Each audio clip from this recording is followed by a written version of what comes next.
A fighter jet without a gun? Preposterous. Delusional. What kind of lunatic would build a fighter jet and not give it a gun? How is it supposed to kill things if it can't shoot at them?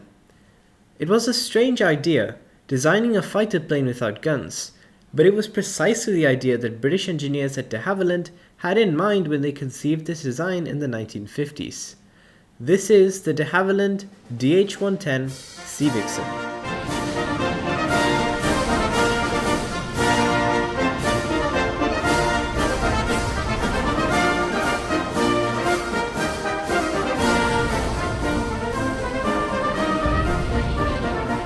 It goes without saying that this is quite a unique aircraft.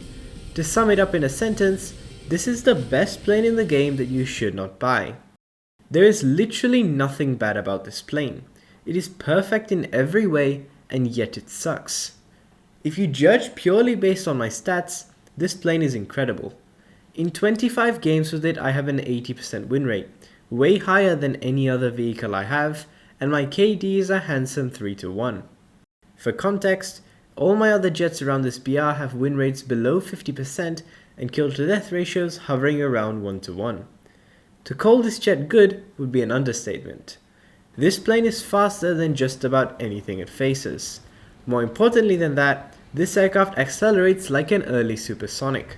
The climb rate is great, the maneuverability is great, the survivability is great. What is there not to like about this thing? In real life, this plane was kind of dogshit. It was doomed from the start when its 1951 prototype disintegrated in the middle of an air show, killing 31 people.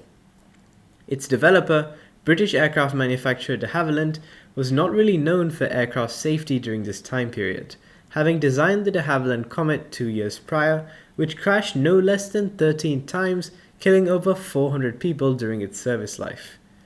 Anyway, since the Sea Vixen was also designed by de Havilland, it should come as no surprise that of the 148 ordered by the Royal Air Force, over a third were lost in crashes. I replicated the statistic in War Thunder, with over a third of my deaths resulting from crashes due to my unfortunate habit of eating dinner while playing War Thunder. I must applaud de Havilland for that. The RAF wanted them to create a deadly fighter aircraft, and they indeed delivered a deadly fighter aircraft. I could go on roasting de Havilland's crappy designs, like how they managed to make a ballistic missile so useless it was converted into a chicken coop, but let's move on to the Sea Vixen in War Thunder. The War Thunder wiki states that this aircraft is limited by its weak roll rate. Roll rate doesn't even matter in most situations for a Sea Vixen, since most of your kills will be long-range missile kills, but in a few situations where it does matter, the Sea Vixen will not disappoint. The powerful missiles are the most obvious feature of this aircraft, but before I get into that, I want to talk about the hidden gem of the Sea Vixen. One of its most vital assets, something that will save your life in a number of situations, but doesn't often get talked about. The Sea Vixen is incredibly survivable. But wait, that can't be right, cries the angry viewer scribbling a comment. The War Thunder wiki says the Sea Vixen handles poorly when damaged.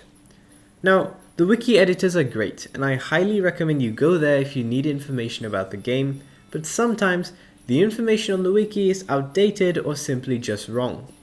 First of all, NATO countries mostly use 50 caliber guns at this BR, which barely do any damage. Secondly, the Sea Vixen can actually tank several hits from even more powerful guns at this BR, like the Soviet 23mm. Thirdly, even after sustaining heavy damage, the Sea Vixen has no trouble flying back to base. The aircraft's unique design means it flies pretty well even when a wing is heavily damaged, and only fails when a large part of the wing or the entire tail section is completely sheared off. The wiki goes on to say that the tail is overall pretty weak, but in my experience, if the tail takes medium damage, it does limit the turn radius of the aircraft, but other than that, the aircraft is completely fine. In this game, I got whacked by the 23mm cannons on the MiG-15, but even though my turning ability is hampered, my performance is otherwise unaffected and I'm able to easily speed away from the pursuing aircraft. Eventually, the MiG-15 is going to realize that he has no hope of catching me even when I'm critically damaged, and he gives up the chase. Unfortunately, just as I'm about to reach my own airfield, a Lim 5P appears out of nowhere. If I was in any other aircraft, I would be crapping my pants right now. I'm critically damaged, still pretty far from my airfield, and the Lim 5P is a very dangerous aircraft. However, I am not in any other aircraft. I'm in a Sea Vixen, and this Lim 5P is just a little nuisance that's here to waste my time. Because of the Sea Vixen's high speed and maneuverability, but mostly because the enemy has crappy aim, I'm able to avoid his guns and land safely on my airfield. Except I can't, because remember my tail that was damaged earlier? Well, my defensive maneuvers to dodge the Lim 5P have put me at a weird angle with the airfield, and I'm not able to dive back down to land. Not only that, but since I can't turn very fast without a tail, I'm kind of stuck going in a straight line. Luckily, I have a genius plan up my sleeve. Flying off the edge of the map in War Thunder gets you teleported back inside facing the opposite direction. I can take advantage of this by flying off the edge of the map, teleporting back inside, turning 180 degrees in the process, and flying back to my airfield to land. It's a really stupid idea, I know, but it's really the only choice I have right now. This is partly what I meant in the thumbnail when I said the Sea Vixen suffers from success. The ability to survive damage means you can often fly back to base while critically damaged, but flying a critically damaged aircraft back to base is not exactly enjoyable gameplay. I quite literally had to fly down the entire length of the Sinai Peninsula and back just to land on my airfield. It was on this sad and lonely journey down the Sinai Peninsula when I had two life-changing realizations. One is that technically speaking, Africa wasn't created until 1869 when the Suez Canal was completed, officially separating Eurasia from the African continent. The other realization was that there are actually two pilots on this plane, which means I am not alone and I have a friend to talk to about whether or not Africa existed before 1869. A nice little side effect of having two pilots is that in case one pilot is knocked out, you're not out of the match since the other pilot is able to fly the plane.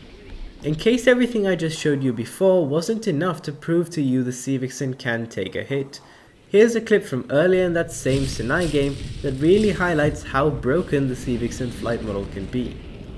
I didn't realize there were enemies chasing me, so I chose to land at the airfield that doesn't have any AA protecting it. Big mistake. As I'm sitting on the airfield, I get repeatedly strafed by the F.3H demon, but it barely has any effect. This is where the clip starts to get wild. This guy strafes me a total of 4 times and even sends a missile at me, but I'm able to J out just moments before the missile makes impact. Right after the missile makes impact, I respawn, somehow manage to get airborne without him killing me, and then use my superior performance to dogfight and kill him. Just look at how crazy this is. He's in a 9.3 aircraft while I'm only 8.7. He should have been able to kill me long ago. Despite that, the Sea Vixen prevails and I live to fight another day.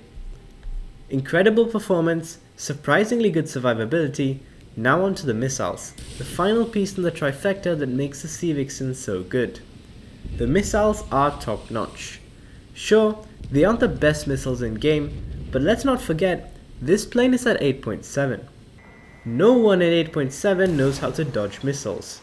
No one expects them, no one has countermeasures to flare them, and few planes are fast enough to outrun them. You can carry up to 4 red top or 5 straight missiles, and in my experience, the red tops are better. 16 Gs of pull, ability to lock in rear or side aspect, and the mother of all payloads with an explosive mass equivalent to 23 kilograms of TNT. A direct hit is guaranteed to one-shot your target, and a near miss will trigger the missile's proximity fuse, which will detonate the missile, killing everything nearby. Because of the proximity fuse, you can pull off some pretty incredible side shots since no one expects a missile to come from their side. The Uncaged Seeker head has a pretty large gimbal limit too, allowing you to lead shots on enemy aircraft.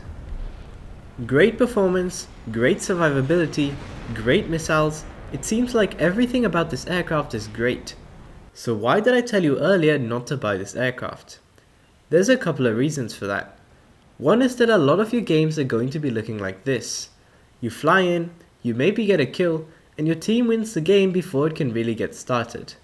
I don't know what's so good about British teams right now, or more accurately, what's so bad about American teams right now, but they are getting absolutely demolished in Rank 5 RRB. I recorded this footage before the air superiority update, so bear in mind things might have changed, but that still doesn't explain why British teams were performing so well. The Sea Vixen quite literally suffers from its team's own success. But that isn't the only reason I don't recommend the Sea Vixen. The main reason I don't recommend it is that it's not that fun to play, and it's not fun because it doesn't have a gun. My favorite moments of RRB are the exhilarating dogfights, the close range one-on-ones where a single maneuver can be the difference between setting an enemy ablaze or getting your wing blasted by 20 mils. You won't be having any of that with the Sea Vixen. A Sea Vixen has to keep their distance, fire off their missiles at 4 targets, and then spend half the game flying back to the base to rearm. Slinging missiles at unsuspecting targets is fun until you do it 50 times, and then it starts getting pretty boring. If you're buying a premium jet, it's probably because you want to grind its tech tree. You're going to be playing that same jet constantly for hundreds of matches if you want to grind to top tier, and the Sea Vixen is just not interesting enough to play hundreds of times and not get bored. Having only 4 missiles and no other air-to-air armament limits your kills to 4 at most, and realistically, about half your missiles will miss, so you'll probably get about 2 kills before needing to head back to rearm. Flying back to base is just not very fun. Another really annoying thing about having missiles as your only armament is that there are just some things you cannot kill. No matter how skilled you are, no matter how hard you try, you will never be able to kill these guys unless they are really dumb. Any aircraft with flares just needs to tap their flare button and your missile goes bye-bye. A lot of the supersonics you face can literally just outrun your missiles in rear aspect, and even aircraft well below you in BR can dodge your missiles if flown by a skilled pilot. This plane is pretty crap in 1v1 situations and completely ineffective in head-ons. By far the most annoying thing about this plane is the performance is so good you can often find yourself in situations where you can get an easy gun kill, but you don't have a gun, so you can't take advantage of the opportunity, and you just have to fly past a stalling enemy in the hopes of finding someone you can kill with a missile. If you're a new player looking for a premium jet, I do not recommend this plane. It's not very fun and doesn't teach you much about jet combat. If you want a simple plane that does not require too much skill to fly, and you can kind of just go in, fire off a few missiles and get a few kills, the Sea Vixen does work for you, but there are better options. The AV-8A, A-10A or A-5C are all planes that play like the Sea Vixen and don't require too much skill, but at least they have guns so you can go ground pounding or catch the occasional air kill. Unfortunately, the British tech tree doesn't have too many good premium jets. It's really either this or the F.A.W, and the F.A.W constantly goes up against 4th generation fighters which far outclass it. If you're absolutely dying to get a British premium jet, the Sea Vixen is still technically a good plane, so you can consider getting it. And if you're like me, a veteran who just wants to try out one of the more unique planes the game has to offer, go ahead and buy this thing. I'll admit that it is pretty fun for the first dozen or so games. I never actually bought the Sea Vixen myself for all the reasons I just mentioned. All the footage you see in this video is from me buying Sea Vixen test drives in the Warbond shop. The Warbond shop is a really underrated and underused feature in War Thunder. Most of the stuff you can get here is crap, but if you reach level 23 in the Battle Pass, you unlock the Tier 3 Warbond shop, which allows you to purchase test drives for high BR vehicles. These test drives can last anywhere from an hour to a whole day, and while your test drive is active, you can take that vehicle into random battles, fly it out against others, and actually earn RP and SL from it. For those who don't have much time to grind, think it'll be years before you unlock your first jet or helicopter, this is the easiest way to experience top tier without spending money, and since all of these vehicles are premium, you can get a substantial amount of RP and SL from them. I researched 3 British aircraft in 25 games with the Sea Vixen, Pretty impressive if I say so myself. For the majority of new War Thunder players though, nothing I said in this video matters. The best and most fun premium jet in the game is the F.A.W, without a doubt, and this is what I recommend to anyone looking to buy their first premium vehicle this Christmas.